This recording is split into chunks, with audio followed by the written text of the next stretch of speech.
Good evening. I'd like to welcome everybody to the 73rd meeting of Perry Spencer Fiber. At this time, I'd like to call the meeting to order. Would you please rise and join me in the Pledge of Allegiance?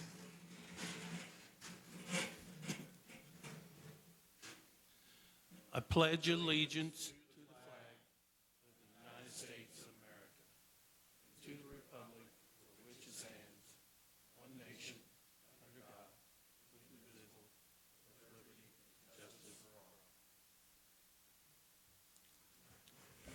Next, Chris Goffinet.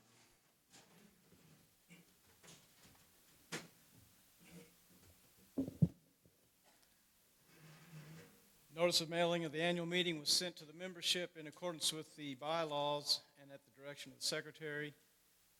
Pursuant to the bylaws, we have satisfied a quorum, and I declare that we have a quorum. Our current membership is 5,446, and quorum would be 108. And as of noon today, we have received 888 registrations.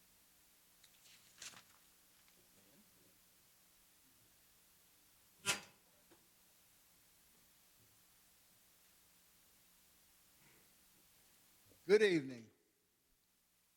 Everyone received via mail the annual report and the 2025 meeting minutes and financial reports. There were approvals of both the minutes and we need approval of the minutes and the financial reports. Do I have a motion? I got one up front and a second in the back. All in favor say aye. I had Kiwanis earlier today, so I'm used to saying K. So if I say K by mistake, please excuse me in that. I got up here and Daren's got two lines for me, which is unheard of. It's like a minister going to church on Sunday morning and giving a 15-second sermon. So I have one bit. I've been known to tell a tale. If this is true, it may be you have to ascertain that. But there was a lawyer in the big city who wanted to be a really hip lawyer. And he watched TV on the weekends and he got to see duck hunting. He thought duck hunting was the greatest thing that was ever invented. And he said, I think I can do that.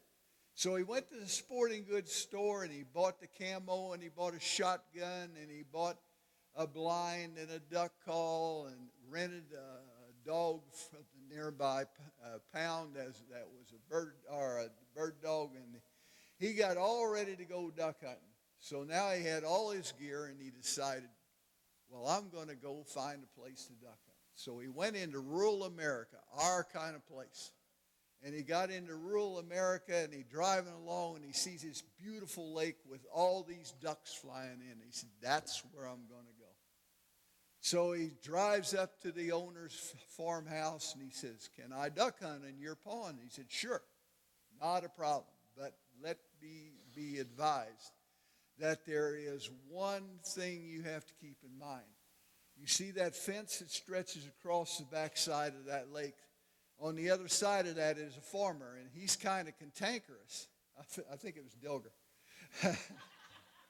And he's kind of cantankerous.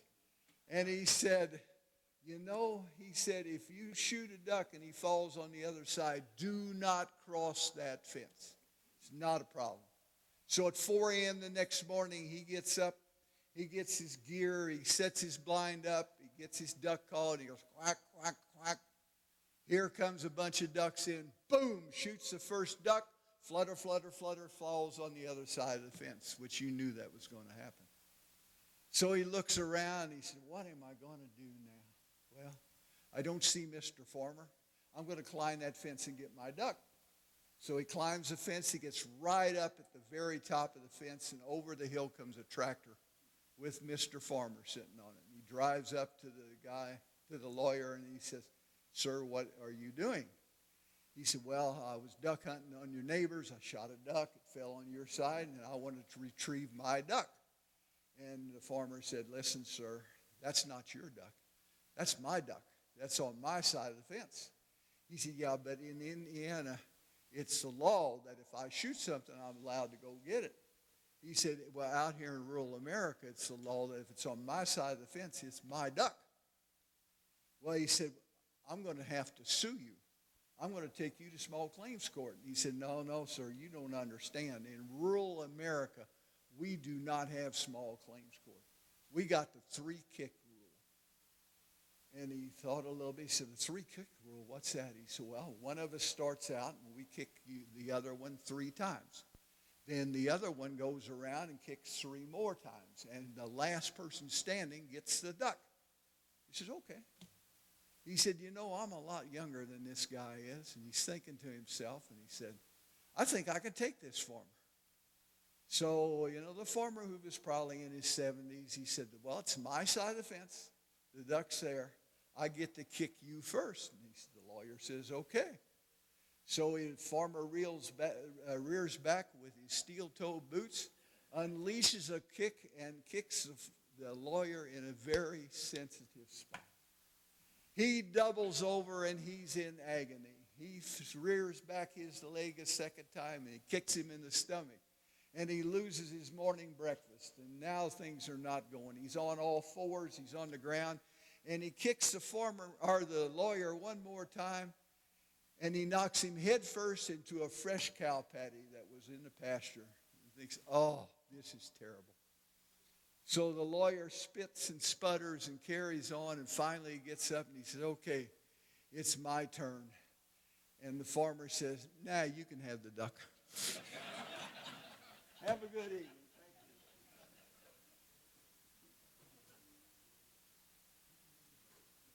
Hello, everyone.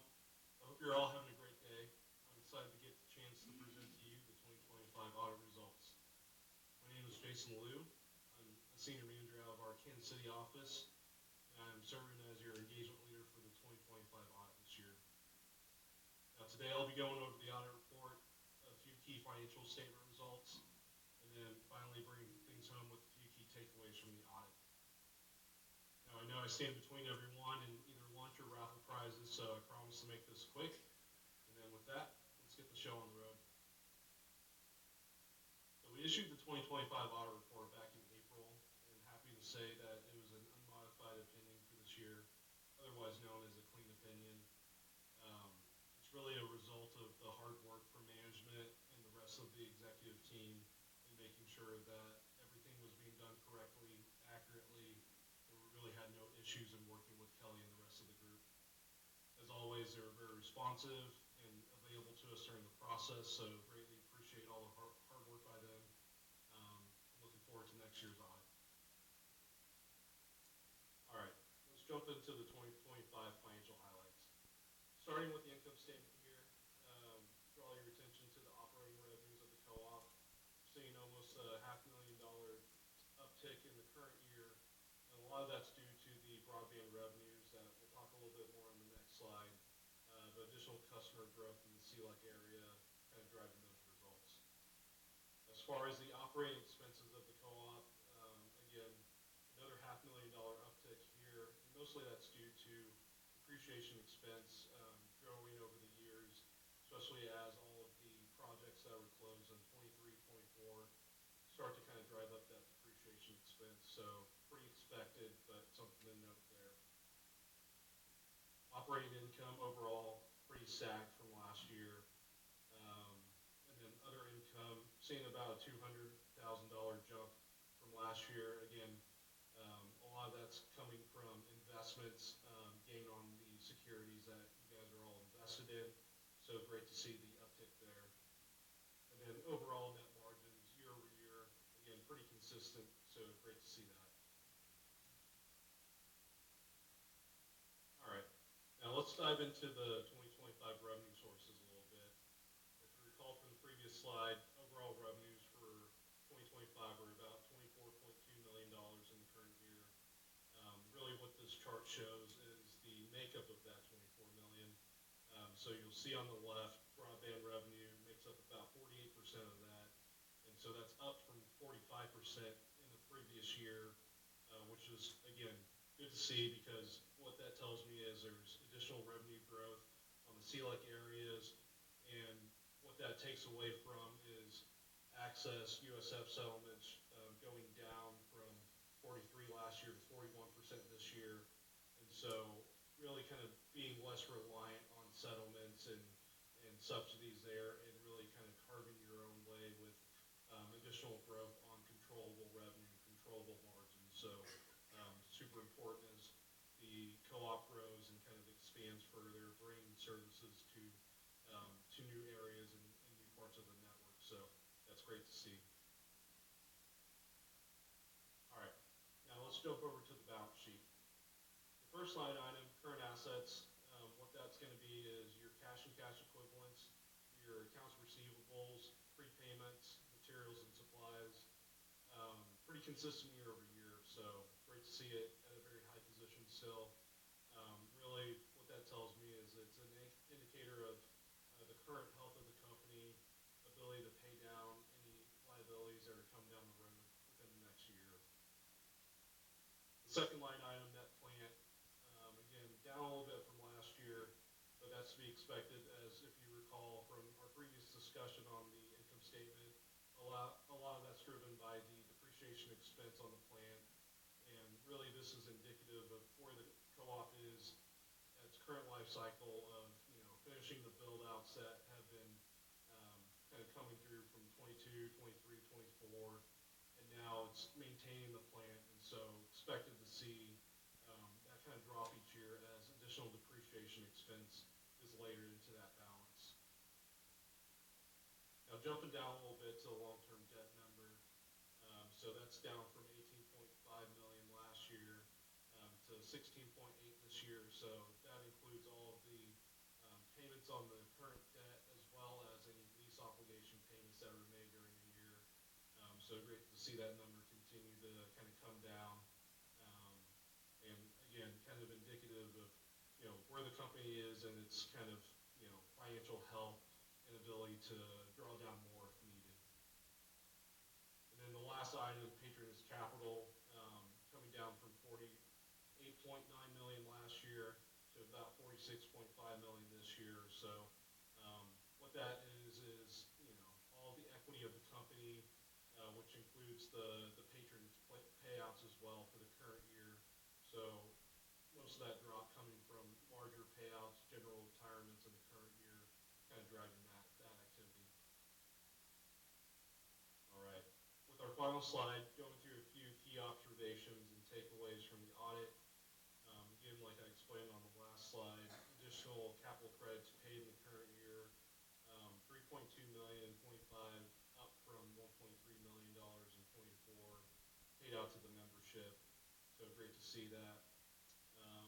Cash expenditures for plant, approximately 2.5 million dollars this year versus about $4 million to spend last year. Again, indicating that downward trend in the build out, mostly kind of maintenance and small projects in the current year, and kind of leading to kind of the upgraded focus of the company kind of going forward, where instead of kind of build out phase, really it's more capturing additional customers and making sure that you're expanding the Perry Spencer services that you all know and love to additional folks in other parts of the network.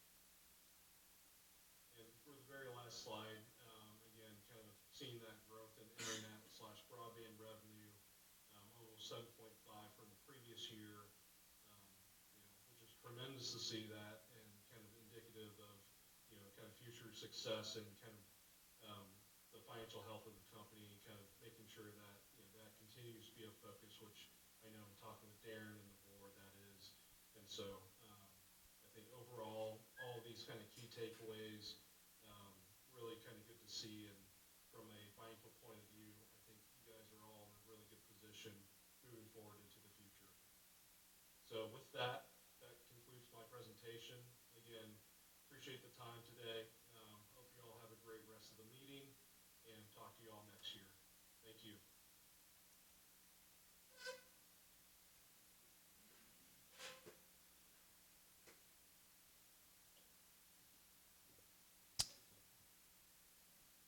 All right. Okay, I want to take the opportunity to welcome everybody to our Cooperative 73rd Annual Membership Meeting, and Thank you all for being here. I was challenged by staff to see if I could break a record for being brief. So I'll do my best.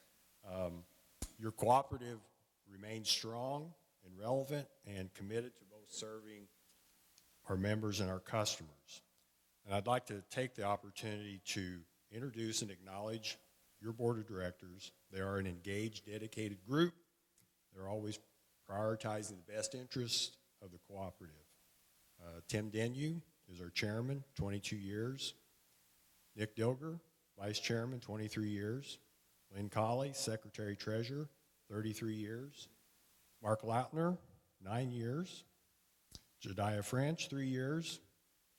And Kent Burns and Kahle Schroeder completing their first year. We have some interesting meetings and some good times there, I guess you could say. People are at the heart of our cooperative. You all, our members, our customers, our directors, and employees are the fabric of our communities. We live and work alongside you, and our collective efforts drive our progress. And speaking of dedicated people, we celebrated 2 retirements last December.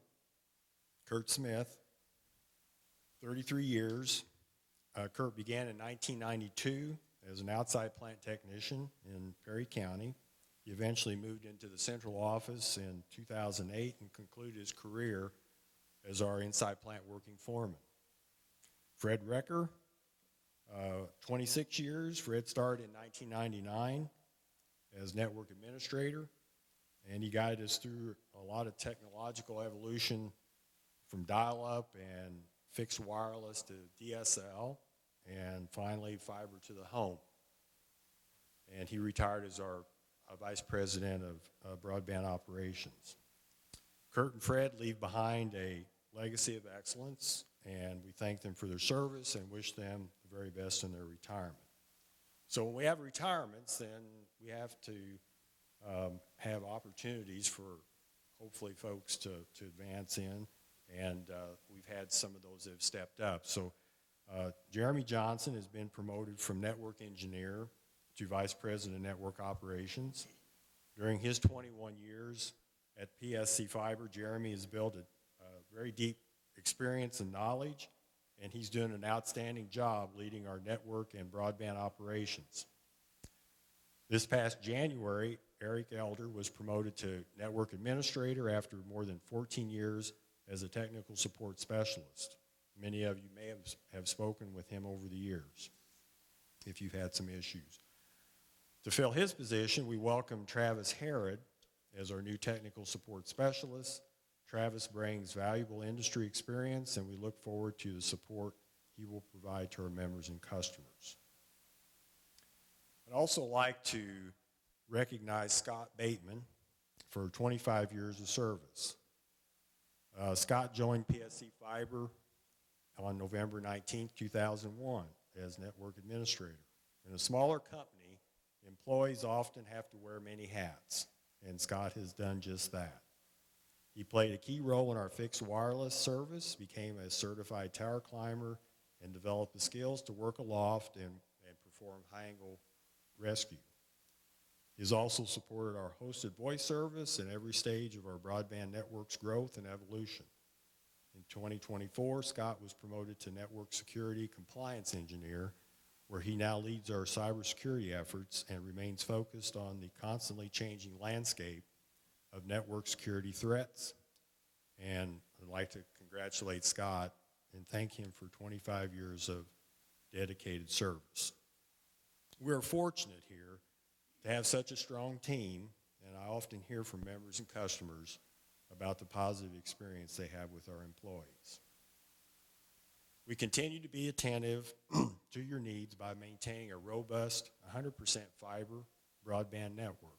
This requires constant investment, including upgrades, replacing premise electronics, increasing capacity for our middle mile rings and upstream connection points, geodiversity, maintaining diverse connections to Chicago and Indianapolis, Louisville, and soon connectivity to Atlanta, cybersecurity.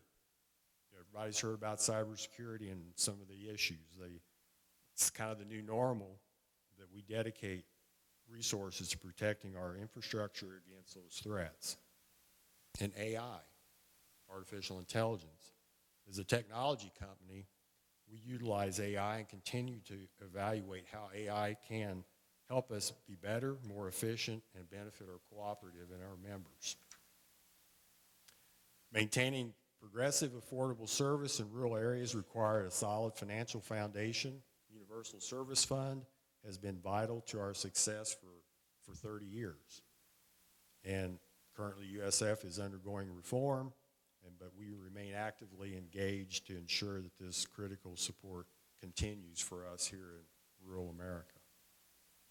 A defining benefit of being a cooperative member is patronage. This past December, the board made the significant decision to retire $2.5 million in capital credits from 2000 and 2001. Over the last 34 years, your cooperative has returned $15.5 million to the membership. This was strategically timed following our over $65 million fiber build-out and ahead of potential shifts in federal funding. We have also focused on returning unclaimed patronage capital credits back. That was about a little over $1 million. It's been a lot of work to get the word out and get the unclaimed retired patronage to those that it belongs to. The board of directors has amended the bylaws to provide that any retired patronage not claimed after that 90-day notice will revert back to the co-op to the benefit of the cooperative and the membership. And finally, we are completing upgrades to our St. Minderd property, main office property. If any of you have driven by there throughout the winter, we are replacing deteriorated driveway, parking area concrete, expanding our parking, updating ADA access, all to improve safety, convenience for our members, customers, employees, and visitors. And a payment drop box that will allow you to drop off your payment without getting out of your vehicle. In closing, all of us at PSC Fiber will continue to keep our focus on serving you all, our members and customers. As we move forward, we'll continue to keep our attention on our financials, our regulatory environment, and our members and customers. Without you, there is no us. So thanks again for your patronage and support, and we are here for you. So at this time, I would now call upon our corporate attorney, Chris Goffinet, but I do have a story. I'm not a boring guy. I gotta have a joke here. So some time ago, Chris was getting fiber broadband installed at his office. Our technician finished up the job and says, "All right, you're all set, Chris. Your connection's lightning fast. You'll be getting 1,000 megabits per second." Chris sighed and looked at his watch and says, "Is there any way you can slow this down to 1 bit every 6 minutes?" Our tech looked at him and said, "Why on earth would you want to do that?" Chris replied, "Because I have no idea how to bill a client for a second, but I know exactly how to charge them for 1/10 of an hour."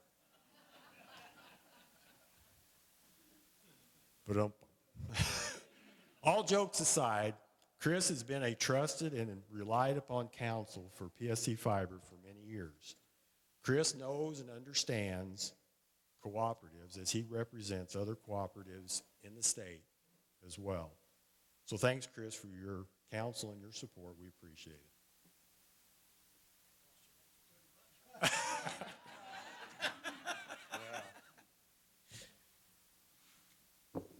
I do enjoy representing co-ops. I think I represent 6 separate co-ops in Indiana, which is a lot of fun. You know, the important part of these annual meetings, aside from hearing about the business of the co-op, is electing the directors, because these folks are part of you. And, you know, it's important that we exercise that right. And that's really what makes cooperative special as far as I'm concerned. So this year we had 3 candidates who were up for election, and they were all incumbents, Lynn, Kahle, Mark Lautner, and Jediah French. They all ran unopposed this year. So because of that, I get to announce that they are elected by acclamation and congratulate each of them. So please join me in doing that.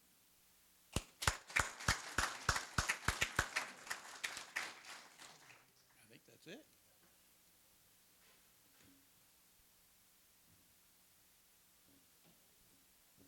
right, so now we're going to draw for some prizes. So I do want to do a shout out for somebody that, and where other place would you want to take your spouse to on their anniversary? So Jim and Audra Ferguson back there have decided to come here to have cookies and popcorn. Jim, you're a cheap date. So how many years? Well, congratulations.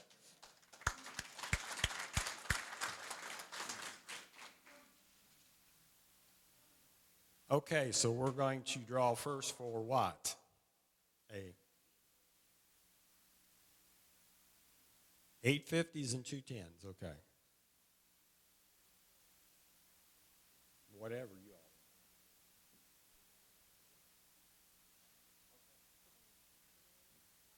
Yeah. This is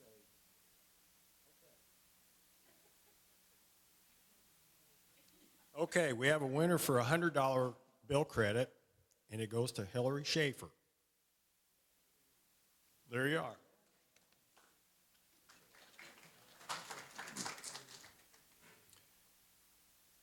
This is a $50 credit to Mr. Dirk Stein.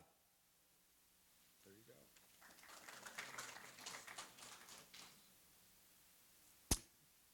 go. $50 bill credit to Larry Forler. There you are.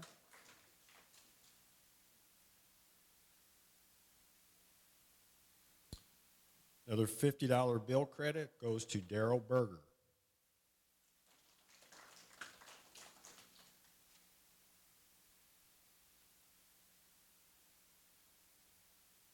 $50 bill credit to Mr. Ed Hagedorn. There you go,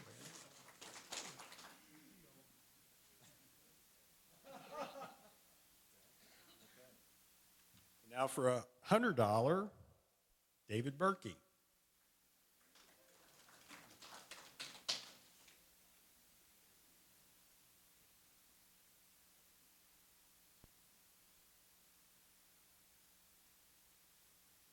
$50 bill credit to Gene Flamion.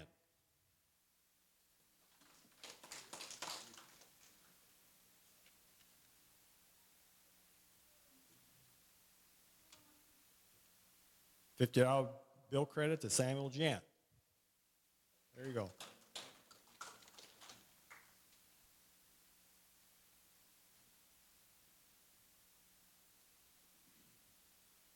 $50 bill credit to Michael Vall.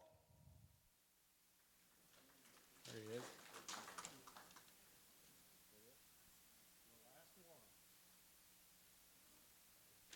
The last $50 bill credit goes to Mr. Robert Harding.